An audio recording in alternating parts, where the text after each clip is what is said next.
নিরামিষ দিনে খাবার জন্য দারুণ একটা রেসিপি নিয়ে এসেছি আপনাদের কাছে। যদি ভালো লাগে চ্যানেলটি কিন্তু সাবস্ক্রাইব করতে ভুলবেন না। আজকে আমি করেছি চিচিঙ্গা দিয়ে একটা দারুণ নিরামিষ রেসিপি। তার জন্য চিচিঙ্গাগুলোকে প্রথমে গোল করে কেটে নিয়েছি।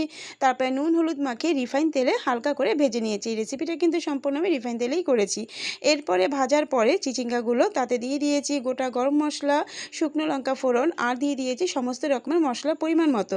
দিয়ে দিয়েছি নুন স্বাদ অনুযায়ী আর লঙ্কার গুঁড়ো স্বাদ অনুযায়ী আর ৩ চামচ টক দই। সমস্ত উপকরণ দিয়ে আমি সামান্য পরিমাণ জল দিয়ে মশলাটাকে তেলের সাথে ভালো মতো কষিয়ে নিয়েছি। এরপরে ভালো মতো কষানোর পরে যখন তেল বেরিয়ে আসলো তখন তার মধ্যে দিয়ে দিয়েছি আমি বাদাম বাটা আর দিয়ে দিয়েছি চাল মোগরা বাটা দিয়ে সামান্য পরিমাণ নাড়াচাড়া করে তার মধ্যে পরিমাণ মতো জল দিয়ে আগে থেকে ভেজে রাখা চিচিঙ্গাগুলো দিয়ে ভালো মতো রান্না করে নিয়েছি ৫ মিনিটের মতো। এরপরে নামানোর আগে দিয়ে দিয়েছি কোচানো ধনেপাতা আর স্বাদ অনুযায়ী চিনি দিয়ে আমি ২ মিনিটের মতো আরও রান্না করে নিয়েছি। নামিয়ে নিয়েছি। দেখতেই পাচ্ছেন বন্ধুরা, নিরামিষ দিনে যদি এইরকম